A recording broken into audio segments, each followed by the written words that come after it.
Suaves seres perdidos, estou aqui mais uma vez falando diretamente de Mandakaru. E hoje temos mais Jujutsu Kaisen, pegando do capítulo 22 ao 24. Para começar lá embaixo, havemos Kappa. O capítulo retorna fazendo uma comparação, talvez, por que não, injusta. O Satoru não é tão babaca assim, ou é? Bem, o Nanami conhece bem o Satoru, então, os dois devem ser babacas na mesma proporção. Pois bem, a porradaria estancou e o Nanami está bem. Você percebe que ele está indo bem pela forma que consegue manter o estilo enquanto ataca sem pausa. Claramente, Nanami é vaidoso pra caralho. Enfim, a porrada tá comendo e o Nanami acerta um golpe com o seu feitiço. Mahito bloqueia, mas de nada adianta, já que seu braço é quebrado. A primeira impressão que fica é sobre a analogia que fiz sobre o feitiço. O tronco de árvore e o palito de churrasco. O efeito depende do alvo. Não é tão efetivo no Mahito, por causa do feitiço dele, porém, ainda quebrou o braço. Por outro lado, como o Mahito é mais forte, o golpe não cortou a mão fora. Ou seja, Mahito é um tronco de árvore. Com isso dito, o resultado do feitiço do Nanami, somado com a fala do Mahito, diz muita coisa. Levei anos para finalmente ter uma leitura sobre essa cena. E a minha leitura é absurda. Se você prestar atenção, o feitiço do Nanami ignora uma regra básica desse universo. Um feitiço pode ser bloqueado por energia ou outro feitiço. No caso, Mahito tenta bloquear usando sua energia. Outro ponto importante, quando o Nanami compara Mahito e Satoru, isso não está falando só sobre personalidade, obviamente, a frase completa tem uma parte importante que diz, essa força sinistra que eles escondem dentro de si. Ou seja, Nanami está afirmando que o Mahito é um nível especial.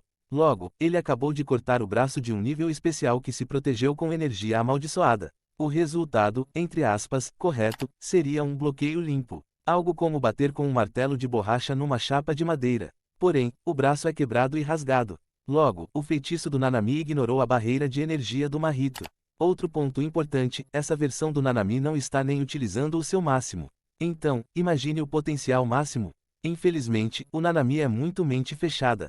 Como é muito preso em regras, jamais vai entender a potência do próprio feitiço. Algo capaz de ignorar barreiras defensivas e atacar diretamente o corpo do alvo. Entendeu? Nanami é alguém que poderia superar o infinito do Satoru Gojo. Porém, Nanami acredita que já alcançou o seu limite, infelizmente. Bem, seguindo em frente. Depois de sofrer o golpe no braço, Mahito inicia uma conversa sobre o que vem primeiro, o corpo ou a alma. Ele acredita que a alma surge primeiro e a carne se reúne assumindo a forma da alma. É importante pontuar que isso é a crença do Mahito e não uma verdade absoluta. Desde que comecei a imaginar a alma como algo paralelo ao cérebro, provavelmente, a alma se forma em algum momento durante a formação do corpo. Dito isso, para quem anda lendo One Piece, o que Mahito está fazendo é provavelmente como os cavaleiros sagrados se curam. Mas enfim, Mahito trata o corpo como uma mera casca, não consegue ver que corpo e alma estão conectados. Para você ver que até o Mahito tem uma criatividade limitada. Muito bem, o Mahito revela o seu feitiço, criando aquele pacto padrão de troca, tornando a luta que já era desigual ainda mais desbalanceada. Entretanto, Nanami não está nervoso e muito menos ansioso. Imagino que ele ainda não entendeu a potência do feitiço do Mahito. Com certeza, Nanami acredita ser capaz de bloquear. Na verdade, ele está mais preocupado com o horário. Um dos poucos momentos em que ser obcecado por regras tem o seu valor. Por algum motivo, o Nanami trabalha seguindo o horário do comércio de rua. E se na regra diz que o trabalho acaba às 19, é às 19 que vai acabar. Que mais Nanamis existam? Por outro lado, o trabalho dessa turma é extremamente essencial. Ou seja, passou das 19 horas, tá liberado para maldições dar rolezinho. Seria engraçado se fosse. Enfim, aqui chegamos ao final do primeiro capítulo, que termina com um diálogo esquisito. Não faz sentido esse professor dizer que Junpei era amigo dos três caras do cinema. Venhamos e convenhamos, não faz sentido nem mesmo visitar o Junpei para falar sobre esses caras. Porém, ele tinha que estar aí para fechar a cena final com o Itadori mostrando ter o poder de ler as emoções humanas. De repente, isso vai ser utilizado em algum outro momento, não sei. O que sei é que a falta de estudo de verdade sobre feitiçaria na escola de Tóquio faz com que o Itadori não entenda o que o Junpei estava tentando fazer. Porque o professor está aí só para o Junpei ficar puto e tentar liberar algo. Mas aí o Itadori chega capturando o pequenino, porque a estratégia deu errado. O Ijishi, mesmo usando óculos, não viu que tinha uma pessoa na rua. Então, para evitar que o pequenino atacasse o professor, o Itadori se intromete. Assim, impede que o Junpei engula o professor. No mínimo, conseguiu identificar que ele consegue ver espíritos. Infelizmente, não conseguiu identificar a postura dos dedos. Quem poderia fazer isso é o Ijishi, que não está em lugar nenhum. Ou seja, frequente a escola. Gege não quer, mas é importante. Bem, o Itadori retira a calça do professor de uma forma assustadoramente fácil e o lura para longe. Finalmente a sós com Junpei, pontuando que percebeu o seu ódio pelo professor, ele convence o garoto a trocar 2 dedinhos de prosa em outro lugar. Enquanto isso, voltamos para a luta no subsolo. Damos de cara com uma característica de Jujutsu. Me joga o Mahito com pernas de cavalo e não explica porra nenhuma. Porém, esse é um daqueles momentos em que a explicação vem depois. Porque o capítulo termina com Nanami puto que vai ter que fazer hora extra e revela estar usando uma restrição de energia. Ou seja, lá vem outro pacto. Mas antes disso, temos uma capa mentirosa, ou será que não? Bem, uma capinha colorida com destaque para Mahito, Nanami e Itadori, que cria a expectativa com a frase, supere a pior das calamidades. Será que essa é realmente a pior das calamidades? Já viram a expansão de domínio do Satoru? Enfim, no retorno da batalha, voltamos no passado. O capítulo começa onde a luta tinha parado. Na minha contagem, capítulo 22, página 8. Assim que o Mahito revela o seu feitiço. Em seguida, ele estica 2 humanos, fazendo uma espécie de lança infernal. Nanami foge do golpe ao prender o seu cutelo na parede e o usar de apoio.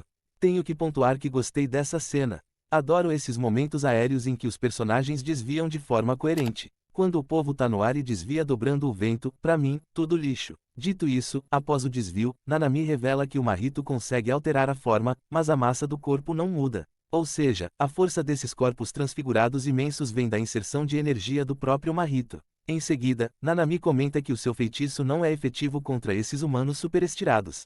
Porém, pra mim, isso é uma limitação do próprio Nanami. Inclusive, fiquei pensando, será que ele não consegue empilhar a técnica de proporção? Ele usou 4 de uma vez ao enfrentar a humana no topo do cinema. Será que ele não consegue empilhar tudo junto? Pra mim, faria sentido. Já consegue usar mais de uma ao mesmo tempo, alinhar todas seria ok. E outra, porque a proporção não é efetiva em corpos grandes. Talvez seja só um erro de tradução. Bem, enquanto o Nanami ainda está confiante em vencer, o Mahito se diverte com a luta. Até que temos a cena que poderia ter mudado tudo. Pra mim, tem pelo menos 2 erros nessa cena. E o primeiro é o Nanami sobreviver. Assim, o Mahito aproveita que o Nanami não entende o seu feitiço e pega o xamã de bobeira após transformar suas pernas em patas de cavalo. Assim que toca no Nanami, ativa o feitiço, porém o loirinho, de alguma forma nunca explicada, conseguiu proteger a sua alma. E o primeiro erro está aí. Bem que isso poderia se desenrolar em algo mais interessante. O cara conseguiu proteger a alma de um golpe direto. Pode-se dizer que foi a primeira vez que o Nanami sentiu sua alma e isso não vai render em nada. Poderia render uma melhoria, por exemplo, Nanami se tornando alguém ali, na beirola do nível especial. No entanto, não vai render nenhum copo d'água. Já o segundo erro é com o Mahito, mais precisamente, com o seu desejo de transfigurar o Nanami. Em algum momento, esse desejo vai morrer. Dito isso, admito que fiquei frustrado com esse corte seco. Realmente não lembrava que era assim. Mais um ponto para a animação. Enfim, voltamos para o final do capítulo 22. Mahito desfaz as patas e o Nanami revela que estava usando uma restrição baseada no horário. Em outras palavras, um pacto que restringia o seu poder. O que é muito divertido. O pessoal da escola de Jujutsu quase não usa pacto e, quando usa, é para ficar mais fraco. Acho que a instituição escola de bruxaria tem que acabar. Incrível como essas escolas não ensinam nada de bom. E é isso, Nanami libera o poder máximo, porém, finalmente entendeu que não tem como vencer o Mahito. Então, reforça o seu estado revelando o seu feitiço e aumentando ainda mais a sua força. Nanami finge que vai atacar o Mahito, atraindo-o para perto de uma parede a qual ele aplica um golpe, colapso. Segundo o que vi, é uma técnica de extensão. O golpe cria um terremoto concentrado numa área, levando a parte afetada pelo golpe ao completo colapso. Achei poderoso, até porque ele consegue injetar sua energia amaldiçoada na parede, fazendo os destroços virarem, por assim dizer, armas amaldiçoadas de uso único. Com isso dito, fiquei curioso. Essa técnica não funciona em seres vivos ou é uma questão de situação? No momento, a ação mais óbvia era obliterar a parede, mas será que só funciona em coisas inanimadas? Baseado em porra nenhuma, acredito que deve funcionar em qualquer coisa. Muito bem, depois de colapsar a parede, o Nanami ativa o feitiço Toei para que os destroços caiam em câmera lenta. Aproveita isso para cortar a perna do Mahito, se despedir e sair como se fosse o exterminador do futuro. Enquanto isso, vamos descobrir por que não se deve pegar crianças da alfabetização para trabalhar como investigadoras ou qualquer outra profissão, independente de qual seja. Então vamos ter o Itadori interrogando o Junpei e finalizando a investigação depois de ouvir que Junpei não viu nada. Aí entra o fator coincidência, Itadori andou assistindo filmes e o Junpei é um amante de filmes e, de repente, uma linda amizade lentamente nasceu. Infelizmente, Geto está por perto e tem planos terríveis. Bom, último capítulo desse vídeo começa pacífico e esquisito. Itadori e Junpei entram numas de avaliar filmes e o Itadori tá melhor que muito crítico de cinema depois de meia hora assistindo filmes aleatórios. De qualquer forma, o assunto cria uma liga frágil entre Itadori e Junpei, e a dupla combina de assistir filmes duvidosos. Até que a mãe fumante do Junpei aparece. E o clima pacífico/esquisito fica só pacífico. Temos mais uma dica dos traumas do Junpei, quando ele joga o cigarro da mãe fora. Depois temos o convite para jantar que o Itadori aceita. Obviamente, alguém desapegado igual a ele aceitaria qualquer coisa. Enquanto Itadori vai desviar um rango, voltamos para o Mahito que sobreviveu. Pivete usou o seu feitiço para virar um macarrão e deslizar para fora dos destroços. Um detalhe curioso dessa cena. Gege ainda está decidindo o que seriam as roupas dos espíritos. O que não faz sentido nenhum, certo? Porque espíritos usariam roupas de verdade? Enfim, enquanto Mahito está pelado, comenta que o seu feitiço não parece ter limites. O que vai virar uma loucura depois. Do nada, o Mahito vai desaprender a transfigurar pessoas e vai ser uma loucura. Deixando o peladão pra lá, voltemos para o Nanami que liga pedindo ajuda ao Ijishi para voltar para a escola. Descobrimos que Nanami está ferido depois do golpe do Mahito. Entretanto, tem uma coisa que não é explicada. Quando o Mahito ataca, o foco é a alma. Ele tentou transformar a alma e Nanami resistiu. Porém, o bloqueio não foi perfeito, ou então, não teria machucado. A questão é, a alma dele também foi machucada? Se foi, o feitiço reverso cura a alma. Se cura, isso quer dizer que a fonte da energia positiva é a alma. Ou seja, Mahito, que possui controle sobre a alma, não deveria saber energia reversa também. Enfim, foi só um pensamento maluco, afinal, energia abençoada é energia negativa mais energia negativa, mas bem que poderia ter alguma ligação com a alma. Inclusive, vou canetar que sim. Não dá para transformar energia negativa em positiva sem ter o conhecimento e controle sobre a própria alma. Muito bem, depois de pedir apoio do Ijishi, Nanami avaliou a situação do Mahito. Ele acredita que o espírito nasceu há pouco tempo e deve ser exorcizado o mais rápido possível, antes que desenvolva uma expansão de domínio. O mais interessante disso é que o Nanami sabe que tem espíritos com expansão de domínio, porém, não tem nenhuma ferramenta para se proteger disso. Ou é muita confiança, ou é loucura. Bom, voltamos lá para o jantar. Tudo vai muito bem. Itadori brinca, fala que tem vagas memórias do pai e até mostra ser mais maduro que muito adulto de 50 anos. Apesar de que, não saber o valor da vida de um amigo e de um inimigo é estranho. Para resumir de forma simples, o Itadori não quer matar porque tem medo de virar um psicopata. Ele tem medo de descobrir que sente prazer em tirar vidas. Porque numa situação dessas, as suas amizades de um mês iriam virar suas vítimas uma hora ou outra. Mas enfim, esse papo sobre o valor da vida fez o Junpei voltar ao seu ponto inicial, obviamente, com leves mudanças. Antes, o que impedia o Junpei de tirar uma vida eram as consequências que isso traria. Mahito tirou esse medo e o Itadori veio e criou novos. Tirar uma vida não o levará para a cadeia, mas e se ele gostar ao ponto de a vida da própria mãe perder o valor?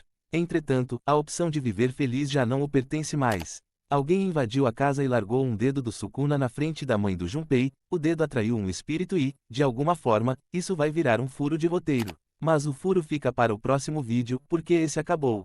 Obrigado por assistir e até a próxima.